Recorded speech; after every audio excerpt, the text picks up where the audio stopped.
আরে কথা তো ভালো করে শুরুই হলো না, শেষ হবে কেমন করে? এটাই জাস্ট একটা কথা বললাম আর কি। ঠিক আছে স্যার, বাড়ির লোক ওয়েট করছে, আমায় ফিরতে হবে। তোমার কথা শেষ? আমি তো আপনার সাথে কথা বলতে আসিনি, আপনি তো নিজেই আমায় ডেকেছেন। হ্যাঁ, কিন্তু তুমি তো আবার বললে, আমি যখনই ডাকলাম তোমাকে, তুমি আমায় বললে যে তোমারও নাকি কিছু আমার সাথে কথা আছে। হ্যাঁ, আপনি ডাকলেন তাই বললাম। সেটাই তো বলছি, তাহলে তুমি বলছো কেন যে তোমার সাথে আমার আর কথা নেই? তা কি কথা বলো? না, সেটাই বলছি, তাহলে এটাই ফাইনাল হলো। কোনটা বলো তো?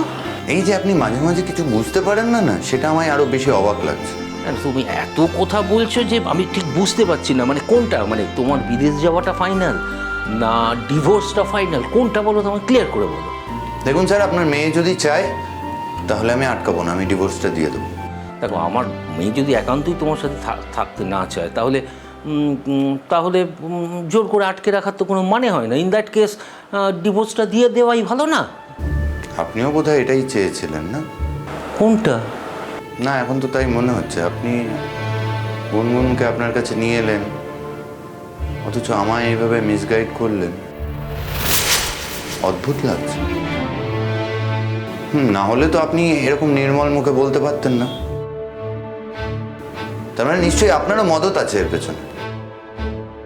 আমার ধারণা আপনিও আপনার স্ত্রীর মতোই একই মত পোষণ করছেন। একবার ভেবে দেখবেন যে আমাদের বাড়িতে আপনার মেয়ে যে ভালোবাসাটা পেয়েছে অন্য কোথাও পাবে কিনা। দেখো, পৃথিবীর সব বাড়ি তো আমি ঘুরে দেখিনি। এরকম হতে পারে যে অন্য কোনো বাড়িতে গুনগুন আরও অনেক বেশি আদর যত্ন পেতে পারে, বর আরও বেশি ওকে ভালোবাসতে পারে, ওর স্বামী ওকে আরও যত্ন আত্তি করতে পারে। যে প্রথম দিন থেকে তুমি বলে আসছো যে তোমাদের বিয়েটা নাকি একটা মিসম্যাচ, সেরকম কোনো দিন নাও বলতে পারে। এটা হতে পারে, আবার নাও হতে পারে, তবে হওয়ার সম্ভাবনাও আছে। বুঝতে পেরেছি। বুঝে গেছো? হ্যাঁ, বুঝে গেছি sir. Now this is clear. যাক বাবা, বুঝে গেছো, খুব ভালো কথা। তবে এক্ষুনি ওই দিল্লিতে যাওয়ার ব্যাপারটা কিন্তু এক্ষুনি আর করো না, ওটা বন্ধ করে দাও। তারপর মেয়েটার পরীক্ষাটা হয়ে যায়, কারণ মেয়েটার পরীক্ষাটা হওয়ার আগে কোনো রকম ডিস্টারবেন্স হোক সেটা কিন্তু আমি চাই না। সরি, আমি দিল্লি গেলে আপনার মেয়ের কোথায় সমস্যা হচ্ছে বুঝতে পারছি না। ও তো চাইছে আমি এখান থেকে চলে যাই। না না, দেখো, ওই পরীক্ষার মধ্যে এরকম কোনো একটা খবর টবর আসুক যেটা শুনে ও আপসেট হয়ে যায়, সেটা আমি চাই না। সেই জন্যই এই কথাটা বললাম। তার মানে শুধু আপনার মেয়ের কথা মাথায় রেখেই আমায় সমস্ত কিছু করতে হবে, স্যাক্রিফাইস করতে হবে, আর আপনার মেয়ে আমার জন্য কিছু করবে না, কোনো রকম স্যাক্রিফাইস করবে না। কারো কারো কপালে এরকম হয়, সেই জন্য কী করা যাবে বল? হ্যাঁ, বুঝে গেছি, কিন্তু আমি আপনাকে কথা দিতে পারছি না। সরি। তুমি পারবে না, তোমার ঘর পারবে। কি বললেন? না, ও কিছু বলিনি, কিছু বলিনি। ওই বলছিলাম যে অনেকক্ষণ তো তোমায় আটকে রেখেছি, যাও এবার তুমি যাও। আমাকেও আবার ওদের কাছে যেতে হবে, নইলে ওরা আবার কী ভাববে, আমাকেও যেতে হবে, তুমি যাও। ঠিক আছে, আমি আসছি। আমার ধারণা এই বিষয়ে আপনার সাথে আমার আর কথা বলার কিছু নেই। না না, আমার সঙ্গে তোমার এই ব্যাপারে যা কথা ছিল শেষ হয়ে গেছে। কি রাগ করলে? না। আচ্ছা আচ্ছা, ঠিক আছে, এগোও তো।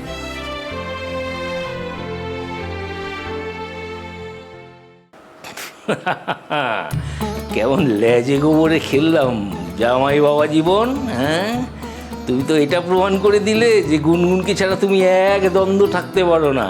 শুধু আমার মেয়ের সামনেই কিছু বলো না, আর আমার মেয়েটাও কিরম তোমাকে জব্দ করলো। ওহ বাবা, ভাগ্যিস প্ল্যানটা করেছিলাম, সব দিক থেকে সব কিছু রক্ষা হয়ে গেল। সেই জন্যই জয় ঠাকুর।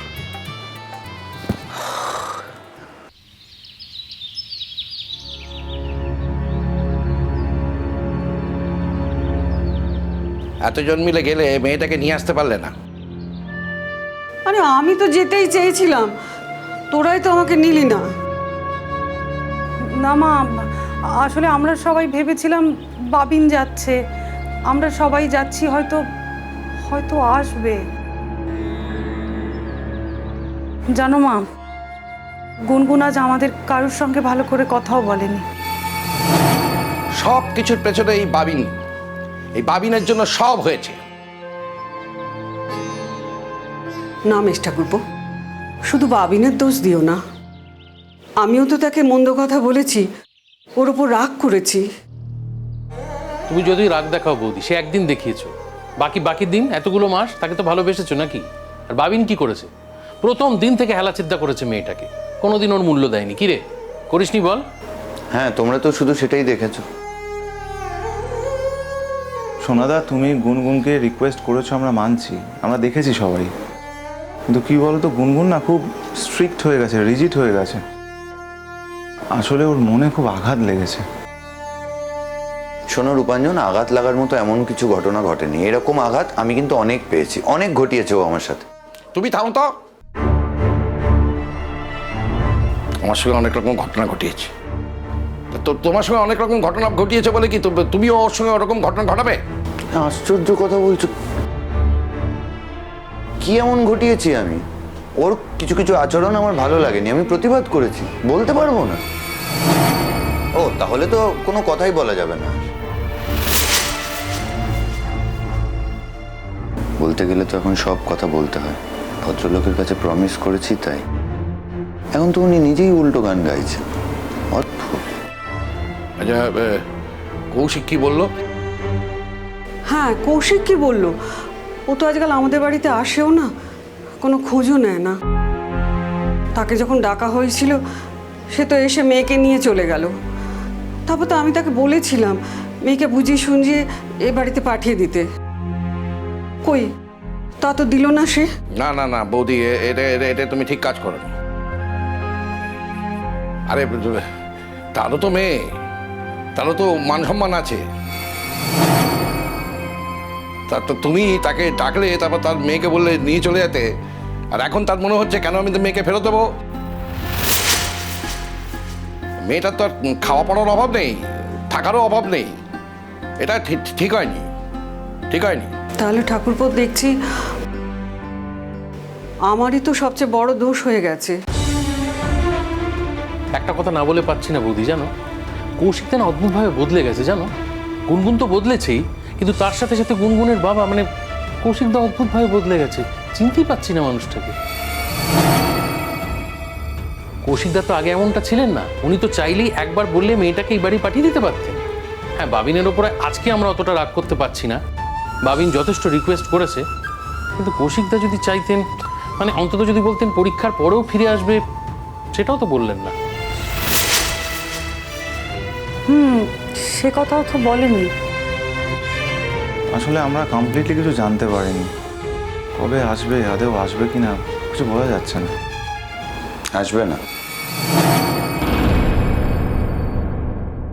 আসলে আমরা কমপ্লিটলি কিছু জানতে পারিনি। কবে আসবে, আদেও আসবে কিনা কিছু বোঝা যাচ্ছে না। আসবে না। আসবে না মানে? আসবে না মানেটা কি? একটা বিয়ের মতো একটা সম্পর্ক, সেখানে বলে দিল আসবে না। কে কে কে বলেছে কথাটা? কে কে কে বলেছে রে? আমি বলছি, যার আসার কথা সে আসতে চায় না। যথেষ্ট হয়েছে, অনেক অনুনয় বিনয় করেছি। একটা প্ল্যান করতে গিয়ে যে এইভাবে ফেঁসে যাব আমি বুঝিনি। আর ও সমস্ত করব না। অনুনয় বিনয় যখন কাজ হয়নি তখন অন্য পথ ধরতে হবে। তুমি এলেও আমার কিছু আসে যায় না। আমার জীবন আমি আমার মতোই কাটাতে পারি। শোনো, প্রত্যেকের সুখী হওয়ার অধিকার আছে। গুনগুনের যেমন আছে, আমারও তো আছে। তুমি গুনগুন ছাড়া সুখী হবে এই কথাটা তুমি বলতে চাইছো নাকি? হ্যাঁ, ভাবি, রাগ করে এরকম কোনো কথা বলিস না, যেগুলো শুনলে গুনগুন আরো কষ্ট পাবে। আমাদের একবার যেতে দে, একবার ওর কাছে যেতে দে। না, আমি চাই না তোমরা ওখানে যাও। আমি চাই না তোমরা কেউ ওখানে যাও কোনো কথা বলতে। তোমার সব চাওয়াকে যে দাম দিতে পারবো তার তো কোনো মানে নেই বাবা। আমরা অনেক কিছু চাই না, কিন্তু তুমি সেগুলো করে ফেলেছো। হ্যাঁ, এখন আমরা কি করব না করব সেটা আমাদের সিদ্ধান্ত। এ ব্যাপারে তুমি কোনো কথা বলতে এসো না। শোনো, আমি পটকাদের জানিয়েছি, তোমাদেরও জানাচ্ছি, আমি ইউএসএ চলে যাব। খুরকুরু খুরকুরু